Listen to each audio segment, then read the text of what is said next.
milyong pisong halaga ng puting sibuyas mula China ang kinumpiska sa South Harbor sa Maynila dahil walang permit at iba pang dokumento. May unang balita si Bernadette Reyes.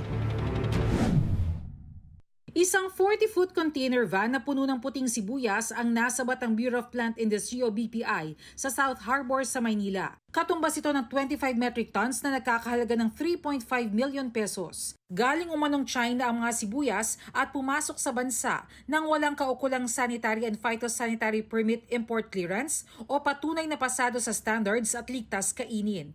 Ayon sa BPI, nag-issue ng import permit para sa pag-aangkat ng 16,000 metric tons ng puting sibuyas pero para ito sa supply sa buwan ng Setyembre hanggang Disyembre. Nakita po namin na merong dineclare nila na yellow onions pero wala naman tayong ini-issue na yellow onions at that time, July. So, nireport agad ho namin. Ito po ay ating inalerto sa Bureau of Customs at agad silang nag-issue ng hold order.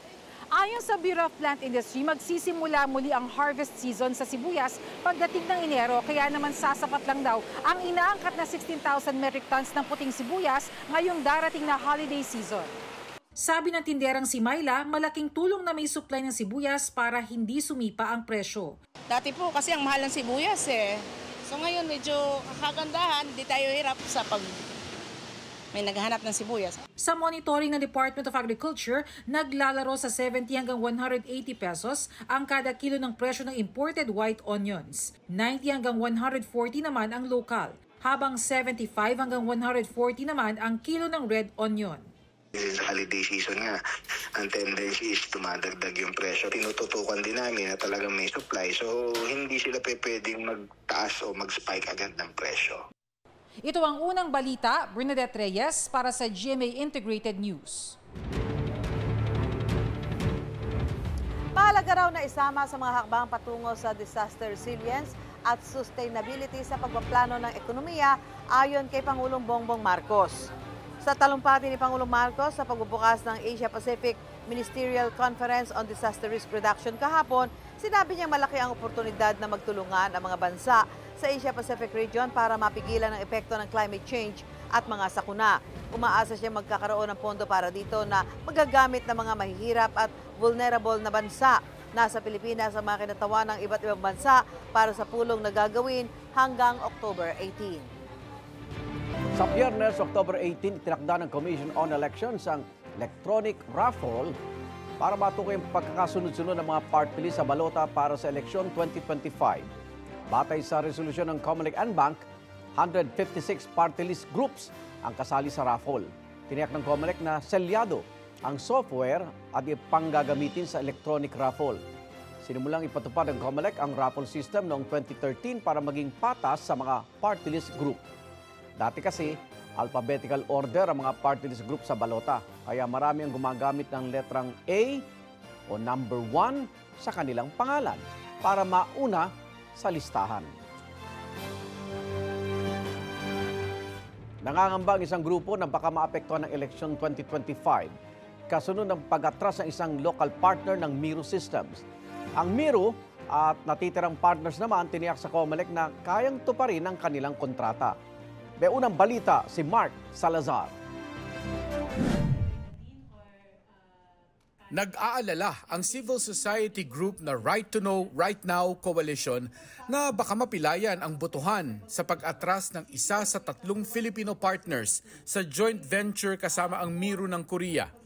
Ang nag-back out na St. Timothy Construction Corporation sana ang bahala sa credit line sakaling kailanganin ng pondo ng joint venture. Sino sasalo nung financing na parang ngayon ay nakatenga sa ere? Lalo na't umalis na ang St. Timothy. Funds had been dispersed. A big part of the 17.9 billion pesos at malapit na mag-print ng balota. Humihingi ang grupo ng mga dokumento para makita ang partihan ng trabaho at gastos ng bawat isa sa joint venture. Mas detalyadong financial records at hatian sa puhunan para hindi malabag ang 60-40 ownership rule. Sa ngayon daw, wala silang makausap. That's why we're telling Comelec, give everything out, put everything out there. And for the Miro JV, talk to us. Where are you? Hindi nga namin makita kung nasan sila eh. Dahil yung opisina, ang sabi, wala daw dun yung Miru. But are we talking to a phantom joint venture here? Sa isang pahayag, sinabi ng Miru at ng dalawang natitira pang Filipino partners na nagsumite na sila ng bagong Net Financial Contracting Capacity, dokumentong nagpapakita ng kanilang liquidity. Tinitiyak nila sa COMELEC na kaya nilang sundin at tuparin ang kanilang kontrata para sa 2025 elections. Naipakita na raw nila ang kanilang kakayahang magawa ito. Sa ngayon daw, mahigit 78,000 na ng kakailanganing 110,000 na automated counting machines ang na-deliver na. Nananatili daw ang kanilang commitment sa transparency at inclusivity sa pag-deliver ng natitirang requirements. Tungkol sa kanilang opisina, sinabi ng Miru na dati silang nasa Quezon City. Pero lumipat sila sa Maynila para mas malapit sa COMELEC. Sa kahilingan na rin nito para daw mas madali ang koordinasyon at komunikasyon. Nauna na rin sinabi ng Miru na kahit daw umatras ang Pilipinong kumpanyang St. Timothy, nananatili pa rin daw na 60% Filipino-owned ang joint venture dahil ang dating shares ng St. Timothy ay napunta naman sa iba pang partner nito. Ang koalisyon naman ay maghihintay daw ng kalahating buwan ayon sa Freedom of Information Act para maglabas ng mga dokumento ang Miru Joint Venture. After that 15 working days, we will be exhausting all our possible remedies, including judicial remedies if necessary. Hinihinga namin ng pahayag ang COMELEC sa mga sinabi ng Right to Know, Right Now Coalition. Ito ang unang balita. Mark Salazar para sa GMA Integrated News. Muling bubuksan ng Philippine National Police sa mga kasong pagpatay sa ilang lokal na opisyal nung kasagsagan ng war on drugs. Iimbestigahan naman ng House Quad Committee kung nagamit ba ang confidential funds noong Administrasyong Duterte bilang pabuya o reward sa mga pulis na nakapatay noong drug war.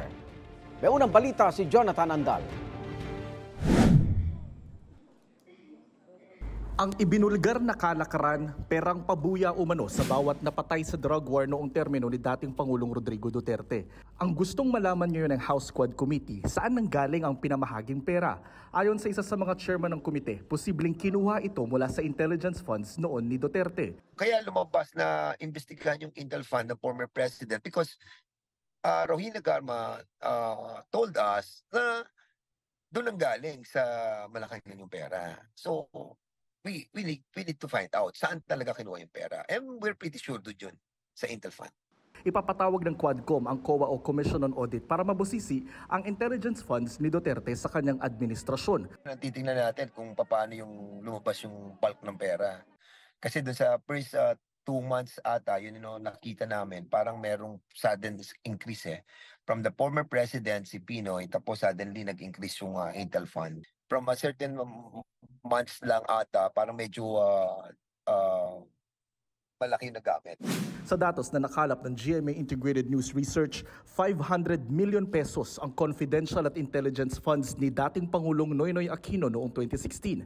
Hati sila dyan ng sumunod sa kanyang si Duterte. Nang ang Duterte administration na ang gumawa ng budget para sa taong 2017 hanggang 2019, lumobo ng 5 beses o 2.5 billion pesos ang Confi at Intel funds. Lumaki pa ang mga ito sa 4.5 billion pesos mula 2019 hanggang 2022. Sumasailalim sa audit ng COA ang mga Confi at Intel funds ng Malacanang pero hindi sinasa publiko ang detalye ng findings dahil sa posibleng epekto nito sa national security.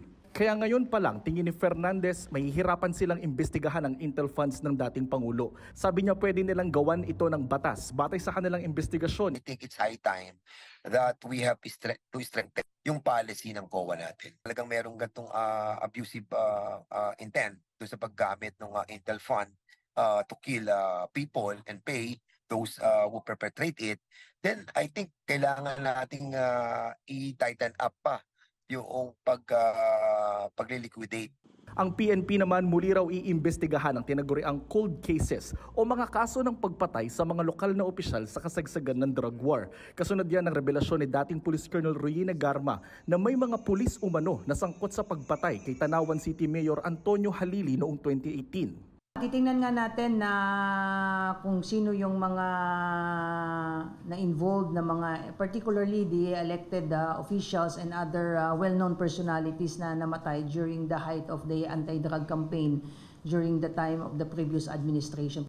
Iniimbestigahan na rin ng PNP ang itinurong police official ni Garma na sangkot umano sa pagpatay kay Halili. Siya si Police Captain Kenneth Albotra na nakatalaga sa Police Regional Office 7 sa Central Visayas. Isang Kenneth Albotra ang nakapanayam ng GMA Integrated News na nagsabing hindi totoo ang alegasyon ni Garma. To be fair to him, although sinasabi niya na hindi siya yung tinutukoy, but definitely he will be questioned with respect to this case po. Itong unang balita, Jonathan Andal para sa GMA Integrated News. Balik po tayo dito sa bahagi ng Onyx Street dito sa Barangay 775 sa Santa Ana, Manila kung saan nagkaroon nga po ng sunog kahapon.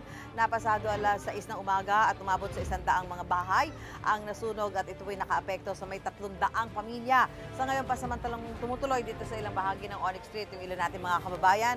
At sabi nga ho nila, siyempre mahirap po yung buhay dito. Ito ay nasa gitna ng kalsada. At wala pa sinasabi sa kanila kung meron ba silang pansamantalang matutuluyan pa maliban dito sa kalsada. Pero yung nakikita nga ho natin sitwasyon dito talaga medyo mahirap ay dahil nga ho, kalsada ito, may mga dumadaan dito mga motorsiklo, may mga dumadaang mga pedestrian at hindi naman ho maiiwasan yan. Pero sabi nga ng mga kababayan natin dito, wala naman silang magagawa kundi tumuloy muna dito dahil wala silang ibang lugar na pupuntahan habang inaantabayanan nila kung kailan sila pwedeng bumalik doon sa mga lugar na nasunog doon sa kanilang mga dating bahay hanggang sa maitayo na nila yung mga dati nilang mga tahanan. So pansamantala ay titiisin nila yung sitwasyon dito sa bahagi ito ng Onyx Street dito po sa Santa Ana, Maynila habang sila po ay naghihintay ng abiso kung kailan sila makakabalik sa kanilang mga lugar para maitayo na muli ang kanilang mga bahay. Sinalaki ng mga otoridad ang isang kumpanya sa Laguna na hawak umano ng naarestong Pogo Kingpin na si Lin Shuhan alias Boss Boga. Pero wala na roon ang mga hard drive at baklas na ang mga computer. Sa Makati City naman, 17 dayuhan na posibleng galing daw sa mas malaking Pogo ang inaresto dahil sangkot umano sa iba't ibang scam at hacking. May unang balita si Salima Refrat. Hinihinalang sangkot sa love scam, crypto scam at pangahak ang 17 dayuhang naaresto sa isang gusali sa Makati City. Merong hacker, merong buyer ng data. May nakita kaming program code and script na pwede magamit to access other system without the authority nor consent ng ating system owner. We assume na meron silang activity in terms of hacking. Ayon sa NBI, mula umano sa mas malaking Pogo operation ang mga dayuhang kinabibilangan ng mga Malaysian, Taiwanese at Chinese. Yung malalaking Pogo, nag-group sila into a smaller group. Ayan na nga, nag-o-occupy ng residential units, apartments, no? Para hindi mahalata na Pogo na yun pa rin to continue with their scamming activities. Nung tinanong namin kung nasaan yung passport nila, nasa BI daw for process of downgrading. Working visa, pero dina-downgrade na ngayon as tourist. Na-inquest sila sa reklamong online fraud at paglabag sa Cybercrime Prevention Act. Sinubukan ng GMA Integrated News na kunin ang panig ng mga inaresto, pero wala pa silang tugon. Sa Laguna, ininspeksyon naman ng PAGCOR, Presidential Anti-Organized Crime Commission o PAOK, Binyan LGU at Binyan Police, ang New Wave Infotech Limited Philippines. Pero may kakaiba silang napuna. Kung makikita ninyo, yung mga computer nakabagsak na. Yung mga monitor, yung mga CPU, yung mismo mga hard drive ng mga computer na yan ay pinagbabaklas at wala na lahat. Obviously, meron silang pinatago. Kasi una nilang tinanggal ay yung hard drives. So yung digital evidence na tinatawag, natanggal po na lahat yan. Unusual po talaga, syempre kapag magsasara, ang pinaka uunahin sana natin kunin yung valuables At alam naman natin may value yung mga computers. Isang IGL o Internet Gaming Licensee ang kumpanya. Pero sabi ng PAOK, may impormasyon sila na pinangasiwaan raw ito mismo ni Lin Shunhan alias Boss Boga na umano'y godfather ng illegal pogo sa bansa. Ang 12 pang nahuling Chinese kasama niya, pinaniniwala ang mga middle manager ng New Wave at mga boss ng ibang pogo. Si Lin Shunhan po ang big boss po netong New Wave. Na itong New Wave naman po ay nanggaling pa sa iba pang mga pogo na dati ng mga na-raid. Meron kasi kaming reasonable ground to believe na yung New Wave talaga, ang involvement niya is more on scamming. So bagamat meron po siyang legitimate na offshore gaming. Sabi pa ng PAOK, nakatanggap kami ng report na nung Friday na madaling araw, nung nahuli ng boss, nung Thursday ng gabi, nung madaling araw ng Friday, yung mga natitira dito na kanya-kanyang karipas. Sinisika pa namin makuha ang panig ng kumpanya. Ipatatawag na rin sa susunod na pagdinig ng Senado si Boss Boga na sinasabing may kaugnayan din kay dismissed Bamban Mayor Alice Guo. Ayon sa saksing hawak ng PAOK, nagre-report mismo si Guo kay Boss Boga bilang Madam Wa kaugnay sa pagpapatayo ng pogo sa Bamban, Tarlac. Siyempre, naiinis siya una-una. Wala namang katotohanan yung mga ganyan mga allegation na yan. Deadline na para sa mga dayuhang empleyado ng pogo para i-downgrade ang kanilang mga working visa bilang paghahanda sa pag-alis sa mga pogo sa bansa bago matapos ang taon. Bibigyan sila ng temporary visitor visa at 59 days o halos 2 buwan para lisanin ang Pilipinas. Sa tala ng Bureau of Immigration, nasa 12,000 pala ang nagsumite ng voluntary downgrading. Yung legal po na aalis ng bansa will not be blacklisted, will still have the opportunity to come back to the Philippines for legal reasons. But yung mga magpapaiwan po, hindi sumunod sa mga polisiya ng ating gobyerno, ay sila po ay madideport and mabablacklist. Aminado ang PAOK, hindi madali ang pagtugis sa nasa 100 pang illegal na pogo. Nagbabala rin sila sa mga property owner na huwag masisilaw sa alok na pera ng mga pogo operator na naghahanap na mauupahan. Please make sure that you do your due diligence kasi kapag napatunayan ho namin na hinayaan ninyong magamit ang inyong facility sa illegal na aktibidades, ipapasara ho namin kayo. Kami magpa-file ng civil forfeiture para makuha ng gobyerno yung inyong mga property. Ito ang unang balita sa Lima Refran para sa GMA Integrated News. Kahapon ang deadline ng mga banyagang pogo worker para ipa-downgrade ang kanilang working visa sa temporary visitors visa. Ngayon, pinapasara na ang lahat ng pogo sa bansa. At kaugnay niya, makapanayan natin si Dana Sandoval, tagapagsalita ng Bureau of Immigration. Dana, good morning. Good morning. Magandang umaga po, Igan. Kahapon sabi niyo, 12,000 na dayuhan na ang nagpa-downgrade ng visa. Ito ba ay madadagdagan pa?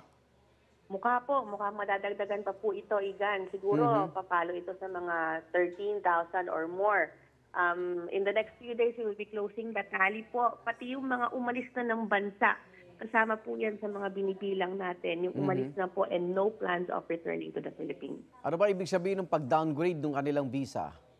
Pag-downgrade po, essentially, parang sinusuko na nila yung kanilang working visa. They are reverting to the basic visa, which is the temporary visitor's visa. Opo. With the temporary visitor's visa po, they are given 59 days para i-wind down yung affairs nila. Magligpit-ligpit na po dito, magpaalam na po sa jowa, yun yung lagi kong sinasabi, mag-book ng flight, palabas po ng bansa within that 59-day period. But that 59-day period is not a pass for them to go on a vacation or continue working in their companies. It's really for winding down and leaving the country. Paano kung imbis na magpa-downgrade ng visa, yun, nagtago na lang, illegal nagtatrabaho sa ibang kumpanya, mamamonitor pa rin to ng BI?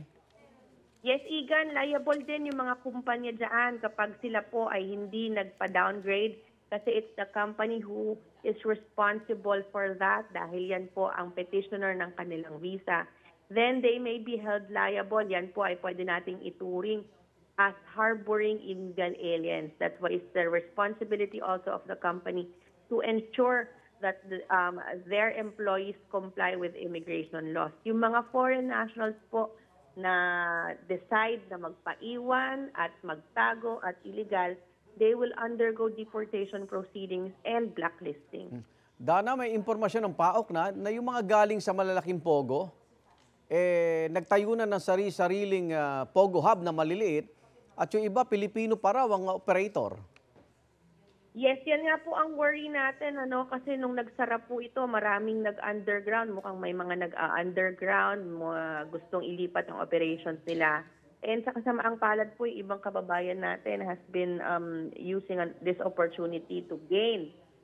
Kaya tama po yung nabanggit kanina doon sa soundbite ng PAOK na wag po tayo magpapasilaw sa mga offers nito kasi baka instead of big companies ngayon, they are using smaller resorts and hidden areas, mga residential areas po para magtago ng kanilang operations. Kaya nananawagan din po kami sa mga local government units to be strict in giving permits sa mga kumpanya na nagtatayo dyan sa kanila pong mga area. Opo. Lipat tayo sa ibang paksa, yung asawa ni dating presidential spokesperson Harry Roque na si Myla, nasa Singapore pa rin ba hanggang ngayon? Paano ito nakalabas na may warrant ang Quad Committee? Pwede ba yun? Nakaalis po siya as early as September 3 before anything else po. Okay. Ang lookout bulletin niya po was issued September 16 already. So maaga-aga po siya nakaalis. And has no records of na bumalik po mula nung araw na yon. Okay. So nasa Singapore pa ba? So far po, yun po yung information na nakuha natin, but we are closely monitoring po kung ano po yung mga movement. Si Attorney Harry Roque? As per record po natin, wala pa pong recent departure. And nakalagay rin po siya sa Immigration Lookout Bulletin noong August 6 pa. Okay. So hindi siya makakalabas ng Pilipinas? Kung wala pong siyang whole departure order, wala pong warrant of arrest, then he may leave the country. But nakamonitor po tayo doon sa kanyang travel and we will inform po, halimbawa ma-intercept po natin siya sa paliparan, we will inform the appropriate authorities to check kung merong recently or freshly issued warrant of arrest or whole departure order against him. Maraming salamat, BI spokesperson Dana Sandoval. Ingat! Salamat po at magandang umaga. Mahigit 2 linggo bago ang undas, nakahanda na ang mga tindera sa Dangwa para sa inaasang pagdagsa ng mga mamimili ng bulaklak. At live mula sa Maynila, may unang balita si Bea Tinlac. Bea, nagsimula na bang tumaas ang presyo? Igan, sa ngayon wala pang pagtaas sa presyo ng mga kandila at bulaklak dito sa Dangwa. Pero ayon sa ilang nakausap natin, 2 to 5 days bago ang undas, posibleng doble o higit pa ang presyo nito. Bulaklak at kandila. Yan ang karaniwang dinadala ng bumibisita sa puntod ng kani-kanilang mahal sa buhay tuwing undas. Kaya ngayong 2 linggo na lang undas na, asahan na pataas na ang presyo nito ayon sa ilang nagtitinda. 25 or 26 magi-start yung pagtaas or ng presyo. Tsaka lang kami makakapagbigay ng price sa mga gusto nilang arrangement. Sa ilang tindahan na pinuntahan natin dito sa Dangwa, ang isang bundle ng orchids ngayon ay 800 to 850 pesos, pero posibleng umabot daw ito ng 1,000 to 1,750 pesos sa undas. Kung nakabasket naman nasa 300 pa ngayon, posibleng dumoble pa raw ang presyo. Ang kada bundle ng Malaysian Moms nasa 200 to 230 pesos sa ngayon. Ang anthurium naman na isa sa pinakamahal na bulaklak tuwing undas, nasa 560 pesos ang presyo ngayon. Tataas daw ng hanggang 1,500 pesos kada dosena.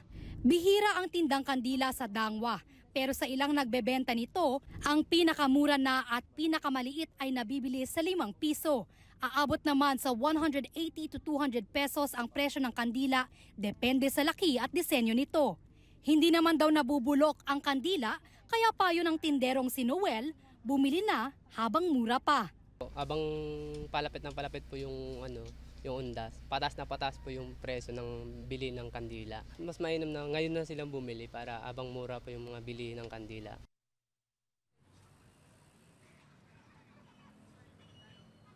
Igan, ang karaniwang buhay ng arranged flowers tulad nito ay 1 linggo. Kaya ang tipid-tip ng mga tindero rito sa Dangwa ay huwag matakot bumili ng bulaklak kahit ilang araw pa bago ang undas. At yan ang unang balita mula rito sa Maynila. Bea Tinlac para sa GMA Integrated News. Mga kapuso, nararanasan niyo na ba ang malamig na panahon? Papalapit na kasi tayo sa amihan season. Kumustahin natin ang mga kapuso natin sa labas sa unang balita live ni EJ Gomez. EJ! Igan, colder temperature is waving. Posibleng maranasan na raw yan sa susunod na linggo ayon sa Pag-asa. Ang 66 anyos na si Tatay Felipe, araw-araw nagbabike sa Marikina River Park. Para raw yan sa kalusugan niya at para ma-feel young at heart. Nito mga nakaraang araw, dama na raw niya ang mas malamig na panahon sa kanyang biking routine. Medyo malamig-lamig na, nagdi-December na malapit na. Pabor kasi magandang panahon. Kasi kung maulan naman, di naman kami magbabike. Kung mainit naman? Mainit naman, kunting oras lang, nag-ano kami, magka-practice. Feel na rin daw ng tindera ng buko na si Rhea ang colder weather these days. Kaya mainit na kape raw ang panangga niya sa lamig tuwing umaga. May hamog na siyang, tapos malamig na. Yung electric fan, bawas-bawas, number 2 na. Pag malapit ka talaga sa ilog, mararamdaman mo na yung lamig.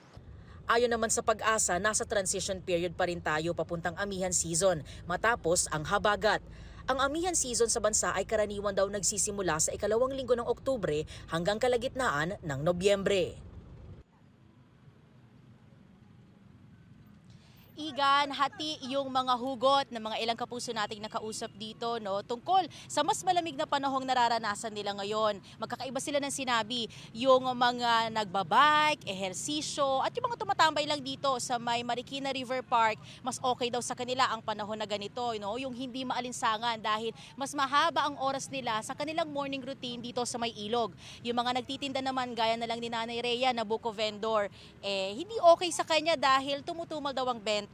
Wala naman daw kasi gaanong umiinom ng paninda niyang buko juice kapag malamig o maulan.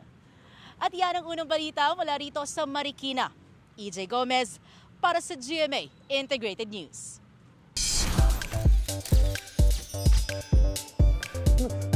Alright mga kapuso, takbo na sa mga sinehan. Nagulat ka sa showbiz chika ba natin? Dahil showing na ulit ngayon, ngayong araw na ito, ang Balota. Paalam ka